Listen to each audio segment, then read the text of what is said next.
This is the Decoding Obesity podcast, where we simplify, demystify, and decode obesity, helping you lose weight and feel great. So gear up for a fascinating journey through this ever-evolving field, and let's see what we find. And please remember that the thoughts and opinions on this podcast do not constitute medical advice. Don't forget to visit our website, www.decodingobesity.com, for show notes and more info.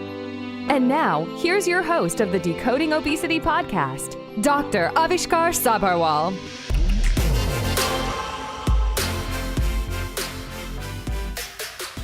Hello, everyone. Welcome to another exciting episode of the Decoding Obesity podcast. There has always been a debate about glycemic index of foods and how it relates to the release of insulin. Then came along this concept of glycemic load. Both of these have remained fairly controversial, with some studies suggesting their importance in obesity, while others indicating otherwise. Well, I'm very excited to have with me Dr. Richard Lindquist to discuss this. He is one of the directors of the American Board of Obesity Medicine. He's a trustee of the Washington State chapter of the American Society of Metabolic and Bariatric Surgery. He has practiced as a full-time obesity specialist for 15 years and has now transitioned to consulting. Welcome, Dr. Lindquist. Thank you very much, Avishkar. Thanks for inviting me. I'm so excited to have you. So let's begin by describing these terms. People talk about glycemic load, glycemic index. I think glycemic index is a much more popular term than glycemic load. So what do these exactly mean? Right. Well, people needed a way to describe what happened when you ate certain foods and what would happen to your blood sugar. And so the terms glycemic index and glycemic load entered the vocabulary around ways to describe blood sugar. Essentially, the glycemic index relates to how much your blood sugar will spike. If you eat a food and your blood sugar really goes up, that's said to have a high glycemic index. Well, if you have a little bit of food with a high glycemic index, you may get a little bitty spike. So you've got to figure out, what do you do with larger amounts of food? How do you describe it? And that's where glycemic load comes in. So glycemic load is the total amount of carbohydrate, if you will. And glycemic index is how much that particular carbohydrate makes your blood sugar spike. What they kind of both have in common is the area under the curve. So if you have a food that has a high glycemic index and you eat a lot of it, you'll get a big spike and it'll take perhaps a couple hours to go down. If you have a food with a lower glycemic index, the blood sugar will go up more slowly and it will come down perhaps more slowly over time. But the idea is that you've got some terms to describe what happens with the carbohydrates that you eat and how much of a blood sugar response you get. Right. And so where does this glycemic index, where did it come from? Like, why did we start worrying about glycemic index? Yeah.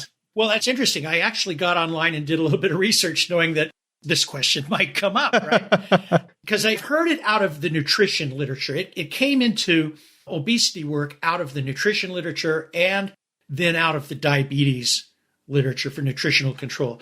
But the term itself, according to Wikipedia, goes back to 1981 in an article by Dr. David Jenkins, Department of Nutritional Sciences, University of Toronto in Canada. So it's entered the vernacular. Quite honestly, I wasn't quite sure what to do with the term glycemic index, glycemic load, because every time there's been studies done that really look at it, not everybody agrees on what actually happens. And some foods may have a high glycemic index, but their insulin response isn't really as high. So in theory, and I think in practice, the glycemic index and glycemic load is useful for giving you a rough idea of what happens to the carbohydrates that you eat, because ultimately all carbohydrates require insulin for their metabolism. Right. And we use glycemic index and glycemic load as sort of a surrogate for visualizing what's happening to insulin, the insulin response with people. And I don't know if you've heard of this term, and I could be wrong here, but they also talk about the insulin index. I don't know if you've heard of that at all as a more accurate measure of how the insulin responds to a particular food. And I don't know if that's a more accurate way of, looking at all of this. Yeah, it could be. I haven't in practice used insulin index, but I think that certainly you have to correlate what happens with the insulin response to what you think is going on with the particular food and whatever glycemic index that it has. But that's right. You're really looking at the insulin response. Yeah, there are so many studies out there. I did my research when I was going to talk about this topic. And there are studies saying, oh, yeah, this relates to obesity. There are meta-analyses talking about how higher glycemic index and higher glycemic load, how they correlate with obesity. And then there are other studies like randomized trials that disprove this whole concept. Where do you stand on this in your 15 years of experience? Well, that's right. It gets back to, I think that the glycemic index and glycemic load are useful for having an initial conversation around specifically carbohydrate metabolism, because fat has a glycemic index of 0, doesn't make your blood sugar go up, and protein has a low glycemic index. I would have to look and see. So it's basically carbohydrates with the idea that the sweeter ones make it spike better, right? And that's about as much utility that I personally find out of it with patients in my practice. It's good to explain to patients, hey, look, it's not just how sweet the substance you eat, it's also how much of it. So people get that. They say, oh, some foods will make my blood sugar spike and others not so much. Ultimately, as a guy who tends to use a lower carb approach in my nutritional counseling, that's sort of my default. It's really helpful to explain that to people. You say, look, all carbohydrates eventually have to be metabolized. And the concept of a glycemic index and glycemic load is useful for that purpose. But I don't find it that useful, particularly in terms of obesity. Yeah. Now, the diabetes people and the CDEs, the certified diabetic educators, some of them talk a lot about glycemic index, glycemic load, and people get that. They understand, what I eat does affect my blood sugar. And that's kind of, to us, it's like, well, that's pretty common. But it's actually a revolutionary idea, because if you go back 20 years, major organizations didn't see a big difference between carbohydrates from grains and carbohydrates from gummy bears or fruit juice. That was something that, fruit juice is healthy for you. Wrong answer. It's got as much sugar as an equivalent amount of soda. So that's part of the dialogue.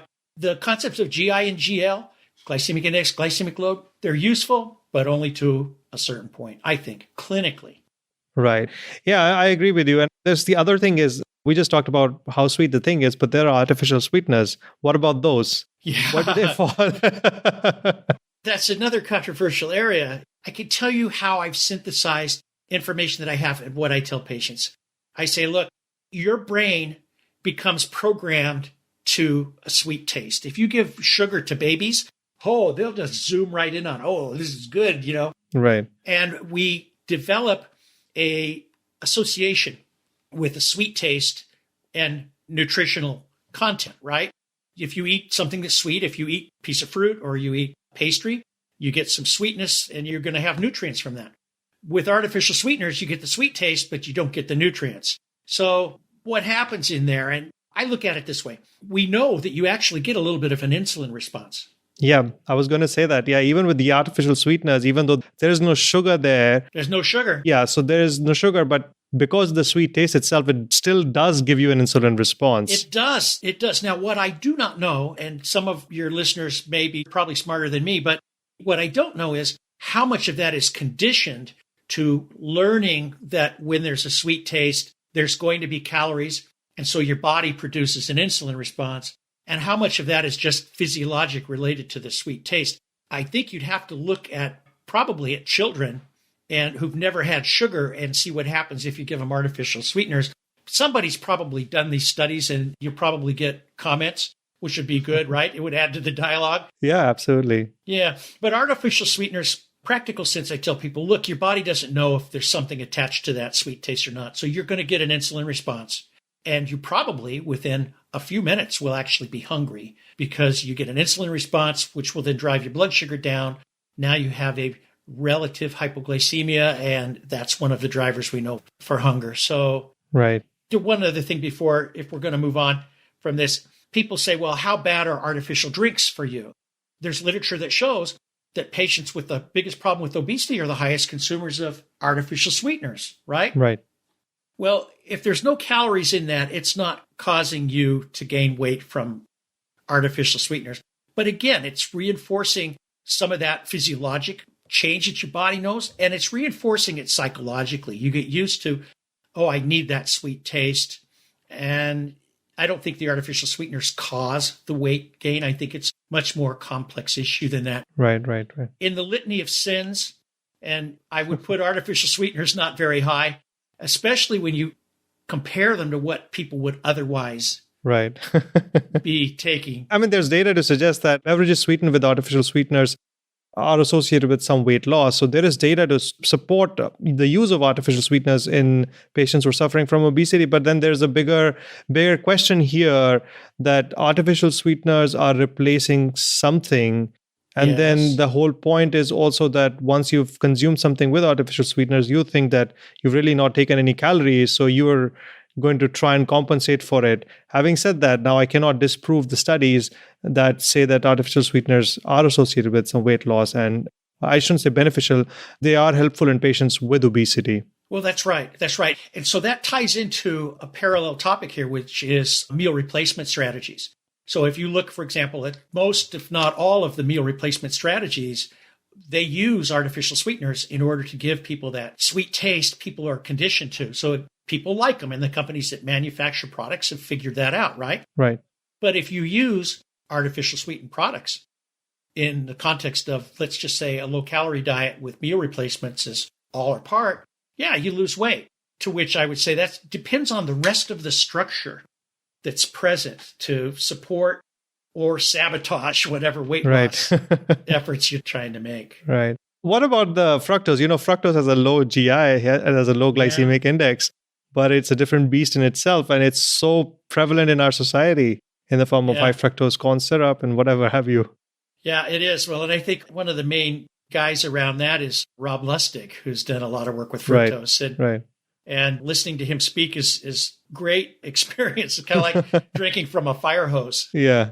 Well, fructose behaves differently. Fructose may have a low GI, but fructose is metabolized at the liver and actually stimulates insulin-like growth factor, IGF. Right. And is metabolized in the liver. So there's a lot of literature that shows that sensitization and metabolic syndrome, that liver adiposity is related to fructose at the liver. So yeah, it may not raise your serum blood sugar much, but your liver's seeing quite a profound sugar load. Yeah, it's interesting because even though it has a low glycemic index, it still causes the fat deposition in the liver, which is very much responsible for the insulin resistance that we are trying to avoid, essentially. Exactly. So yeah, it's very interesting. So, even if it has a low GI, but fructose, but the thing is, fruits have fructose in them. Fruits, all of them have fructose, but the thing is they have a casing of fiber, and it also depends on how much of it is available to the body to consume. So that's why an orange is better than orange juice.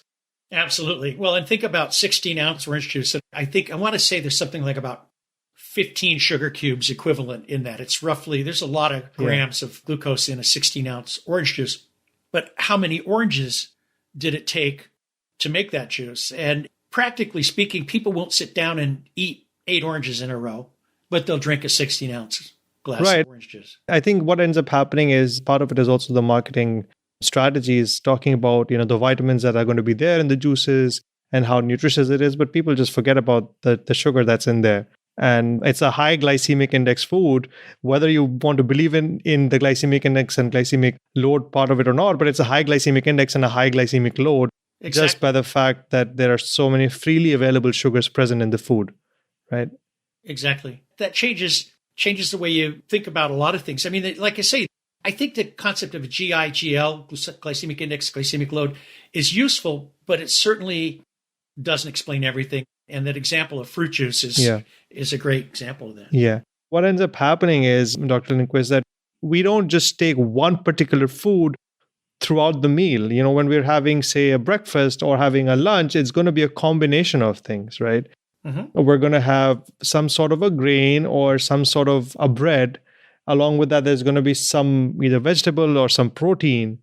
And then you're going to have something else along with that. So it becomes very confusing because you're mixing some foods that are high glycemic index and there are some foods that are low glycemic index.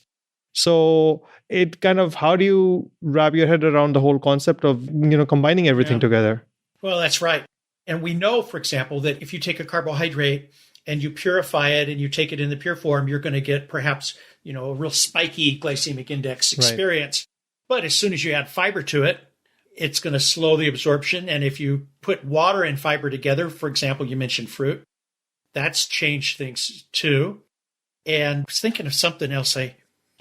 There was an interesting study came out about 6 or 7 years ago that looked at the sequence of foods. And what they found was, and it was basically if you ate protein before you ate carb, you blunted the glycemic response. Yeah, and this one very small study from Cornell, but there's another one, I believe, from Israel that's out there talking about meal sequencing. Mm-hmm. So yeah, that was another interesting concept that had come out, was what do you eat first and what do you eat later. But, the way I see it is, if you can, you're better off avoiding foods that are high glycemic index and fructose in its pure form, right? Yeah, I tend to agree with that. I hear some of my colleagues talking over my shoulder, figuratively speaking, that would say, well, it depends. If you're carbohydrate resistant in a sense, or if you're insulin resistant, then you're going to have a different enough response perhaps to that ingested carbohydrate, that ingested sugar, than someone who's not insulin resistant. And so it does make a difference. In a practical sense, it's kind of a difference that doesn't really matter, because if you look at the fact that 2/3 of our population has overweight and obesity, and in a typical obesity type practice, we have 45 to 50% plus percent of our patients who have metabolic syndrome, right, or diabetes. I never see those people that are insulin, that are carbohydrate tolerant. Yeah, I don't see them. I mean, I know they exist. And I know that if you are insulin resistant and you use a reduced carbohydrate strategy, over time, you actually improve your insulin resistance. Your body's ability to deal with it is improved. The question is, what happens if you go back to the previous way of eating? What happens to your insulin resistance? And what we know is that, it gets worse again. Yeah. The same way that you can lose weight, 40 pounds, and put it back on, and your problems come back. So absolutely. Long-term strategy. But, then it gets, now you get into the philosophy around nutrition. Okay. Absolutely. Yeah. I work really hard to stay out of the diet wars. I agree with you.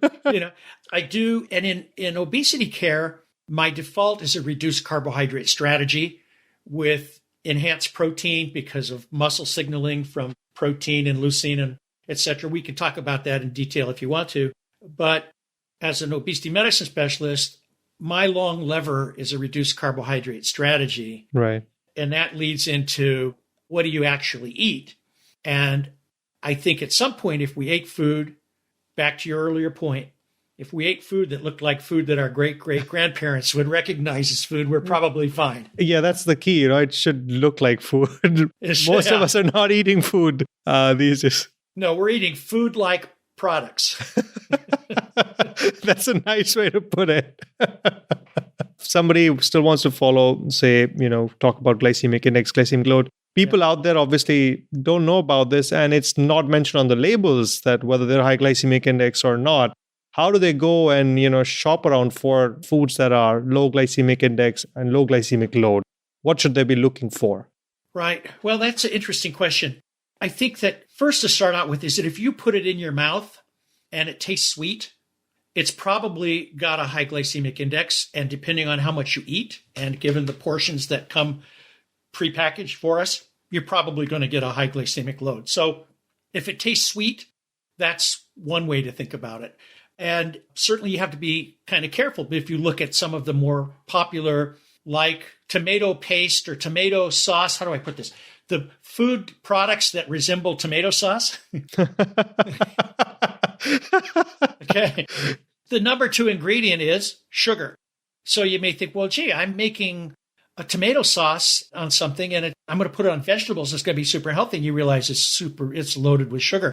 So you have to taste it. You have to look at the label. So taste is one thing. And I think another easy rule to remember is that if it's highly processed, it's probably got a high glycemic load and probably has a high glycemic index as well. Because highly processed foods don't have all that fiber and water, and they don't require all that other stuff, that other digestion to break down the carbohydrates into digestible forms. I have another simple rule for people. Just look for foods that don't come with a label. Oh, there you go. I like it. I mean, the other thing is that even if you're going for, say, pastes and purees, what's happened is that we've become so accustomed to everything containing sugar that we've kind of become tolerant to it. Oh, absolutely. So, even if you go buy a tomato puree and it has sugar in it, you may not find it sweet That's right. when you eat it. So you really have to gauge by what the label says. And what I tend to do is stay away from anything that says it has whatever added sugar. So That's right. I use that as a gauge, because if I'm going to rely just on my palate, I think I'm going to get fooled very easily, just because of the fact that there's so much of sugar around us. There's a constant exposure. We're bombarded with sugar. So we get used to the taste of sugar. And what's supposed to taste very, very sweet to us tastes like mildly sweet. And what's not supposed to be sweet just tastes like normal to us. And if we actually ate the actual food instead of eating it in that processed form, it would taste much more different than purees and whatever. No, that's a great way to put it. And, the restaurateurs will tell us that the tools that they have to make sure that the people they're palatable foods, right? Salt and sugar. Oh, right? absolutely. So everything's loaded with it. Absolutely, yeah.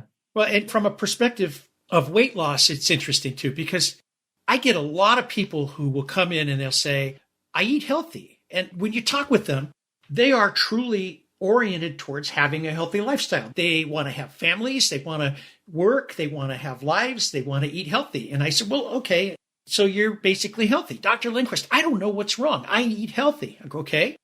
So what'd you have for breakfast? They go, well, I had granola and yogurt and fruit. I go, okay. So I go, well, tell me how much fat is in there? Oh, very little because it's low fat. Well, they haven't probably looked at the fat content in granola, I'm guessing. Right. Okay. So how much protein is in there? Well, I don't know, plenty. I go, is there any protein in your fruit?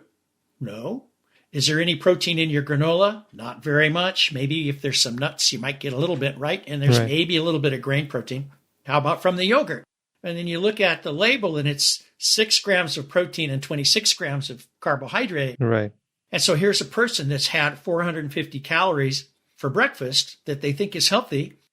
And I could run the math. They probably got, I'm going to say 70, 80 grams of carbohydrates. Sugar, of carbohydrate, basically sugar. Yep. And which is, boy, you're going to spend a lot of time recovering from that sugar. Oh, yes. Absolutely. The problem is with processed food is there are several problems actually. So one is that, if you go into that realm of, say, flour and breaking down the nutrients, it basically what ends up happening is when you're milling down whole grains, the surface area increases. Mm-hmm. So even though they're writing whole grains on anything, it's very different. And, even for example, for oats, we commonly use rolled oats, right?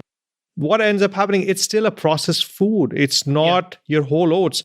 A whole oat is very different from a rolled oat because a rolled oat has been steamed, it has been pressed, and it increases the surface area. And once the surface area increases, your absorption of those carbohydrates increases. That's right.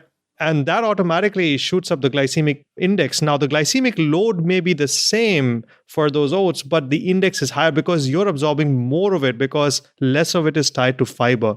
So the way I look at it is try to stay away from processed foods as much as possible. Agreed. Unless, of course, they are on, something like meal replacements, which have been prescribed to them, which is completely different. Mm-hmm. But try to stay away from processed foods because the way they are processed is going to make them more available. The reason why they're processed is to make them more attractive. Mm-hmm. So that's the way I look at it.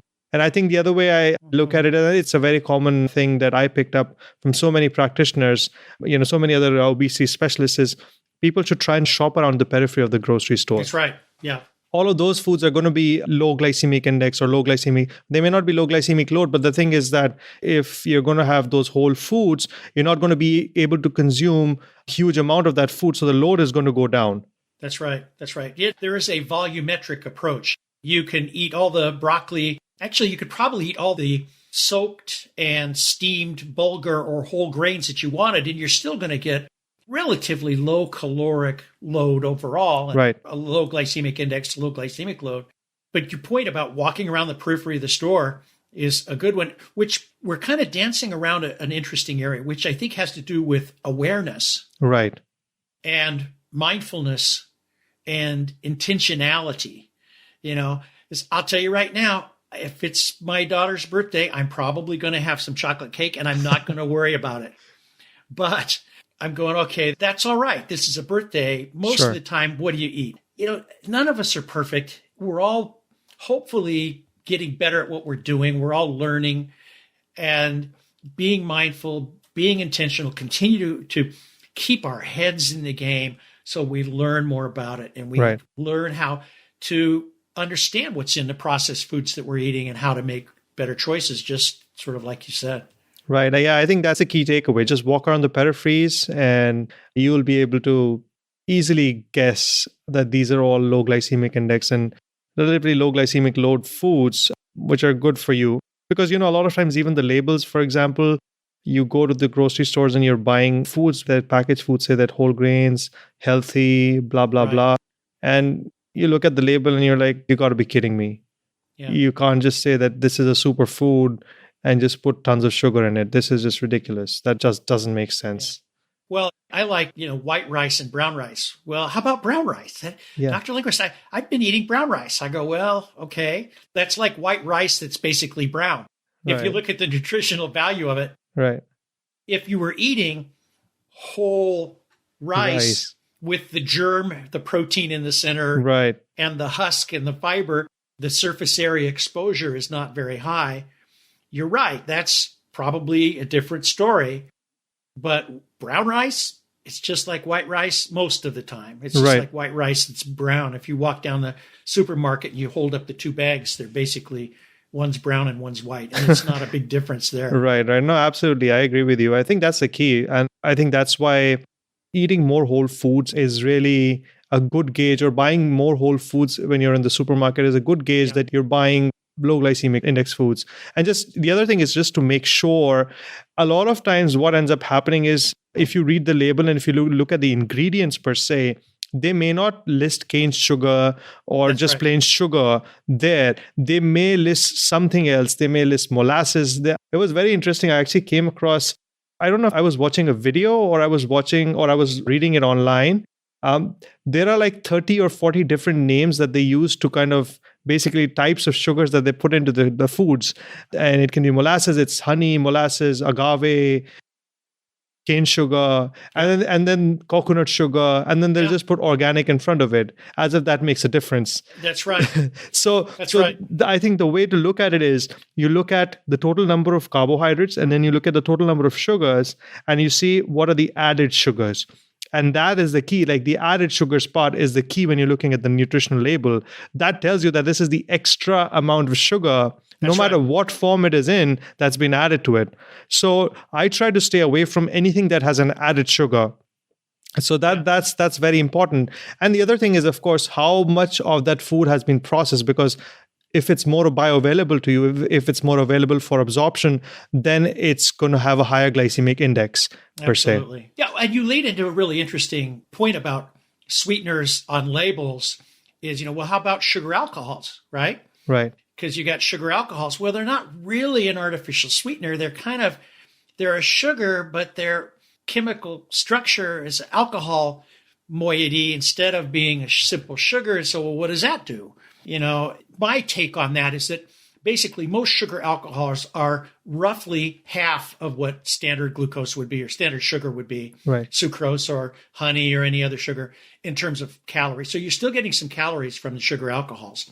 They do vary, by the way. If you pull up a list of sugar alcohols, Right. there's kind of a hierarchy, but they're roughly 2 kilocalories per gram. Yeah, and the other thing I want to point out is whether you're using honey or whether you're using agave or whether you're using organic honey, it's the same. It's sugar. Same. It doesn't matter. It's not healthier than cane sugar and it's not worse than cane sugar. Yeah. That's all marketing. Purely in terms of obesity, now they do talk about, using Manuka honey because it has some antioxidant, but you know what? It doesn't matter in terms of obesity. The body doesn't recognize Manuka honey or doesn't recognize organic honey versus cane sugar. No, that's right. You have to sort of prioritize your hierarchy of what you think the important thing is. If you eat that honey because it may have a micronutrient in it, well, I'm sorry, there's probably other ways to get the micronutrient Absolutely. other than loading up with the sugar. And a big one nowadays is with soda. Our soda, it doesn't have corn syrup in it. It doesn't have high fructose corn syrup. It has natural cane sugar. Right. Okay. Well, it's an interesting point that cane sugar is 50% fructose and 50% glucose. High fructose corn syrup is 55% fructose and 45% glucose. So that's really the only difference, is that you get more of a sweet hit from the fructose. So when we changed our food subsidy policy, and we're going way, way back here, okay, back into the 70s, into the Nixon administration, right? When all of a sudden now farmers were being subsidized to grow number 2 corn, all of a sudden we had all these corn byproducts. Right. And that's when corn syrup really... And the fructose came into being. And I think that's when the whole conversation started, because I think the glycemic index conversation, as you mentioned, started in the 1980s, correct? And then that's when the high fructose corn syrup and everything was booming as well. And I think that's where the whole concept started about, well, the fructose doesn't have that high of a glycemic index, so it's probably okay. But it really is actually worse than glucose if you look at it in terms of obesity, because it does cause fat deposition in the liver, right, which really does cause insulin resistance. That's right. So it's like we stumble along and we think that one thing is the case. And there are people whose livelihoods were dependent upon the fact that they needed to sell more high fructose corn syrup, right? Made a lot of money off that. And like we figure out, oh, it's not so good. Maybe that's part of the trigger for metabolic syndrome and non-alcoholic fatty liver disease, which is now called, what's the new term? I saw it a few days ago. It has to do, because the thought was like they didn't want to stigmatize the alcohol side of things. And it's actually probably a better term. And I apologize for being so non-articulate right now. But the whole point is that non-alcoholic fatty liver disease and this whole epidemic of steatohepatitis that we have, you can trace it right back to the carbohydrates in our diet. And you can certainly make a strong case that fructose is a big driver. Well, this has been an interesting episode, Dr. Lindquist. Thank you so much, listeners. I want to hear more from you. I would appreciate if you could just spend a few minutes to write a comment, leave a review, or just say hi. Let me know if there are any specific topics that you would want me to cover. And if you're finding this podcast valuable, please share it with whoever you think will find it useful. Thank you so much, Dr. Lindquist, for joining me today and enlightening us on glycemic index and glycemic load. Thank you, everyone, for tuning in. I'll see you all next time. All right. Thanks, Avishkar. And thank you, everyone. You've been listening to the Decoding Obesity podcast. Please remember, the information in this podcast should not be used in any legal capacity whatsoever. The thoughts and opinions expressed on this podcast are solely of the host and his guests and do not constitute medical advice. Views and opinions on this show do not necessarily represent the views and opinions of any organization. And that brings us to the end of the show. Thank you so much for listening in. Don't forget to visit our website, www.decodingobesity.com, for show notes and more info. And if you've enjoyed this episode, please feel free to rate, review, and subscribe on your preferred podcast listening platform. We really appreciate that effort. Until next time.